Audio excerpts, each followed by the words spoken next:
ಅದೇ ಟೈಮ್ನಲ್ಲಿ ಮ್ಯಾನೇಜರ್ ಖುಷಿಯಿಂದ ಓಡ್ತಾ ಬಂದು ಸೇಲ್ಸ್ ವುಮೆನ್ ಹತ್ರ ಯಾರು ತಗೊಂಡ್ರು ಆ ವಿಲ್ಲ ಬೇಗ ಹೇಳು ಅಂತ ಅರ್ಜೆಂಟ್ ಮಾಡ್ದ. ಸೇಲ್ಸ್ ವುಮೆನ್ ಹೆದರ್ತಾ ತ್ರಿಶೂಲ್ ಕಡೆ ಬೆರಳು ಮಾಡಿ ಇವರೇ ಸರ್ ಆ ವಿಲ್ಲ ಪರ್ಚೇಸ್ ಮಾಡಿರೋದು. ಆದರೆ ಮ್ಯಾನೇಜರ್ ತ್ರಿಶೂಲ್ ಕಡೆ ನೋಡಿದ ತಕ್ಷಣ ಕೋಪದಿಂದ ಸುಮ್ಮನೆ ತಮಾಷೆ ಮಾಡ್ತಾ ಇದೆಯಾ? ಅವ್ನ ಕಂಡೀಷನ್ ನೋಡಿದ್ರೆ 2 ಕೋಟಿ ಮನೆ ಪರ್ಚೇಸ್ ಮಾಡೋ ಥರ ಕಾಣ್ತಾನ. ಮೋಸ್ಟ್ಲಿ ಅವನು ಈ ಹಣನ ಕದ್ಕೊಂಡು ಬಂದಿರಬೇಕು. ಬೇಗ ಪೊಲೀಸಿಗೆ ಕಾಲ್ ಮಾಡು, ಅವನನ್ನು ಅರೆಸ್ಟ್ ಮಾಡ್ಕೊಂಡು ಹೋಗಿ ಅವರೇ ಬಾಯಿ ಬಿಡಿಸ್ತಾರೆ. ಅವನಿಗೆಲ್ಲೂ ಹೋಗೋಕ್ಕೆ ಬಿಡಬೇಡಿ. ಫಾಸ್ಟ್ ಯಾರಾದರೂ ಪೊಲೀಸಿಗೆ ಕಾಲ್ ಮಾಡಿ. ನಾನು ಇನ್ನೊಂದ್ಸಲ ಕೇಳ್ತಾ ಇದ್ದೀನಿ, ನಿಜವಾಗ್ಲೂ ಆ ಹಣ ಎಲ್ಲ ನಿಂದೇನಾ? ನಿಜ ಹೇಳಿದರೆ ನಿನಗೆ ಒಳ್ಳೇದು. ತ್ರಿಶೂಲ್ಗೆ ಮ್ಯಾನೇಜರ್ನ ಆ ಕ್ವಶನ್ಸ್ ಇಷ್ಟ ಆಗಲಿಲ್ಲ. ಇದು ನನ್ನ ದುಡ್ಡಲ್ಲ ಅಂತ ನೀವು ಹೇಗೆ ಹೇಳ್ತೀರಾ? ಏನೂ ವಿಷಯ ಗೊತ್ತಿಲ್ಲದೆ ನನ್ನ ಮೇಲೆ ಅದು ಹೇಗೆ ಅನುಮಾನ ಪಡ್ತೀರಾ? ಮ್ಯಾನೇಜರ್ ಗಿರಿಜಾ ಕಡೆ ಸಿಗ್ನಲ್ ಮಾಡ್ತಾ ತ್ರಿಶೂಲ್ನ ನೋಡಿ, ಈ ದುಡ್ಡು ನಿಮ್ಮದೇ ಅಂತ ಹೇಳೋಕೇನಾದರೂ ರೆಕಾರ್ಡ್ಸ್ ಇದೆಯಾ? ಇವ್ರು ಹೇಳಿರೋದು ನೋಡ್ತಿದ್ರೆ ನಿಮ್ಮ ಹತ್ರ ಇಷ್ಟೊಂದು ದುಡ್ಡು ನೋಡಿ ಯಾರಿಗಾದರೂ ಅನುಮಾನ ಬಂದೇ ಬರುತ್ತೆ.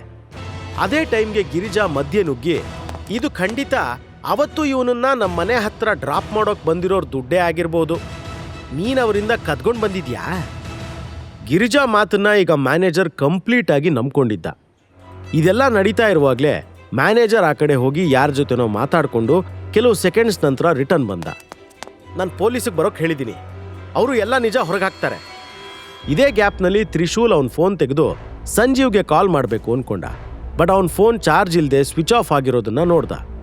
ತ್ರಿಶೂಲ್ ತಿರುಗಿ ಮ್ಯಾನೇಜರ್ನ ನೋಡ್ತಾ, ನೀನು ಈ ಥರ ತಪ್ಪು ಮಾಡಬಾರ್ದಾಗಿತ್ತು ಅಂತ ಹೇಳ್ದ. ಅವನ ಮಾತು ಕೇಳಿ ಮ್ಯಾನೇಜರ್ ಸುಮ್ಮನೆ ನಕ್ಬಿಟ್ಟ. ಸ್ವಲ್ಪ ಹೊತ್ತಿಗೆಲ್ಲ ಪೊಲೀಸ್ ಕೂಡ ಬಂದರು. ಪೊಲೀಸರು ತ್ರಿಶೂಲ್ನ ಕರ್ಕೊಂಡು ಹೋಗ್ತಿರೋದು ನೋಡಿ ಮೈನಾ ಮ್ಯಾನೇಜರ್ ಹತ್ರ ಓಡ್ ಬಂದ್ಲು. ಪ್ಲೀಸ್, ನಾನು ನಿಮ್ಮ ಕೈ ಮುಗಿತೀನಿ, ತ್ರಿಶೂಲ್ನ ಪೊಲೀಸ್ ಜೊತೆ ಕಳಿಸ್ಬೇಡಿ ಪ್ಲೀಸ್, ಅವನದೇನೂ ತಪ್ಪಿಲ್ಲ. ತ್ರಿಶೂಲ್ಗೆ ಇದನ್ನ ನೋಡಿ ತುಂಬಾನೇ ಕೋಪ ಬಂತು. ಅವನು ದೂರದಿಂದನೇ ಕೂಗ್ತಾ, ನೋ ಮೈನಾ, ಇಲ್ಲಿ ಯಾರ ಹತ್ರನೂ ಹೆಲ್ಪ್ ಕೇಳೋದು ಬೇಡ. ಅವ್ರ ತಪ್ಪಿಗೆ ಗ್ಯಾರಂಟಿ ರಿಗ್ರೆಟ್ ಮಾಡ್ತಾರೆ. ಆ ಶಿವನ ಮೇಲೆ ಆಣೆ, ಒಬ್ಬೊಬ್ಬರು ತಲೆ ಮೇಲೆ ಕೈ ಇಟ್ಕೋತಾರೆ. ನೀನು ಯಾರ ಕಾಲ್ಗೂ ಬೀಳ್ಬೇಡ.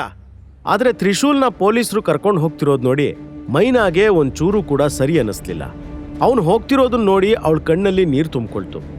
ಆ ಕಡೆ ತ್ರಿಶೂಲ್ ಇಂಟ್ರಾಗೇಷನ್ ರೂಮ್ನಲ್ಲಿ ಕೂತಿದ್ದ. ಟೇಬಲ್ನ ಇನ್ನೊಂದು ಕಡೆ 40 ವರ್ಷ ಪ್ರಾಯದ ಹೈ ರ್ಯಾಂಕ್ ಆಫೀಸರ್ ರವಿಕುಮಾರ್ ಕೂತಿದ್ದ. ಅವನ ಮುಖ ನೋಡಿದ್ರೇನೆ ಲೀಡರ್ಶಿಪ್ ಕ್ವಾಲಿಟಿ ಎದ್ದು ಕಾಣ್ತಿತ್ತು. ಅವನ ಹಿಂದೆ 2 ಕಾನ್ಸ್ಟೇಬಲ್ ಕೂಡ ನಿಂತಿದ್ರು. ನನ್ನ ಹತ್ರ ನಿಜ ಹೇಳಿದ್ರೆ ಅಕಸ್ಮಾತ್ ನಾನು ನಿನ್ನ ಫ್ರೀ ಮಾಡ್ಲೂಬಹುದು. ಆದರೆ ನನ್ನ ಹತ್ರ ನಿನ್ನ ಹುಷಾರಿತನ ತೋರ್ಸೋಕೆ ನೋಡಿದ್ರೆ ವರ್ಷಾನ್ಗಟ್ಲೆ ಜೈಲಲ್ಲೇ ಕೊಳಿಬೇಕು. ಹಾಗೆ ಮಾಡ್ತೀನಿ. ಈಗ ಹೇಳು, ನಿನ್ನ ಹತ್ರ ಎಲ್ಲಿಂದ ಅಷ್ಟೊಂದು ದುಡ್ಡು ಬಂತೋ? ಇಷ್ಟೊಂದು ಕ್ಯಾಶ್ ಯಾರ ಹತ್ರನಾದರೂ ನೋಡಿದ್ರೆ ಎಂಥವನಿಗಾದರೂ ಅದು ಕಳ್ಳತನದ ದುಡ್ಡಿರ್ಬೋದು ಅನ್ನೋ ಅನುಮಾನ ಬರೋದು ಗ್ಯಾರಂಟಿ.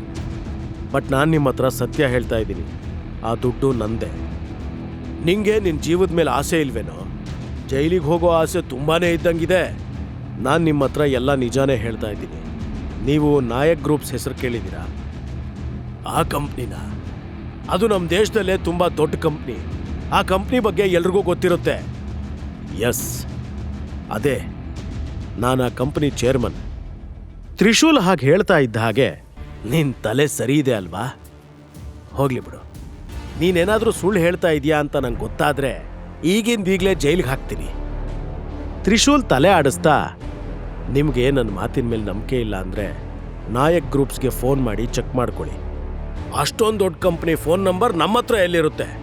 ಒಂದು ವಿಷಯ ಹೇಳು ನನಗೆ, ಡಿವೋರ್ಸ್ ಆದರೆ ಒಬ್ಬ ಮನುಷ್ಯ ಹೀಗೆಲ್ಲ ಹುಚ್ಚುಚ್ಚಾಗಿ ಆಡ್ತಾನ? ತ್ರಿಶೂಲ್ ಫುಲ್ ಸೈಲೆಂಟ್ ಆದ. 1-2 ಕ್ಷಣ ಬಿಟ್ಟು ಗಂಭೀರವಾಗಿ, ಇನ್ಸ್ಪೆಕ್ಟರ್, ನೀವು ನನ್ನ ಫೋನ್ ಚಾರ್ಜ್ ಮಾಡಿಕೊಟ್ರೆ ನಾನು ಆ ಕಂಪ್ನಿಲಿ ಯಾರಿಗಾದರೂ ಕಾಲ್ ಮಾಡಿ ಕರೆಸ್ತೀನಿ. ತ್ರಿಶೂಲ್ನ ಸೀರಿಯಸ್ ಟೋನ್ ಕೇಳಿ ಇನ್ಸ್ಪೆಕ್ಟರ್ ಕೂಡ ಗಂಭೀರ ಆದ.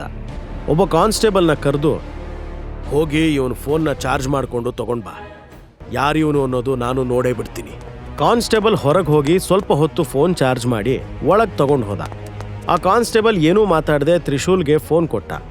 ಫೋನ್ ಕೈಗೆ ಸಿಕ್ಕ ತಕ್ಷಣ ತ್ರಿಶೂಲ್ ಯಾರಿಗೋ ಕಾಲ್ ಮಾಡಿ ಸ್ವಲ್ಪ ಹೊತ್ತು ಏನೋ ಮಾತಾಡಿ ಕಾಲ್ ಕಟ್ ಮಾಡ್ದ. ಅವನ ಮುಖದಲ್ಲಿ ಗಾಂಭೀರ್ಯ ಇತ್ತು.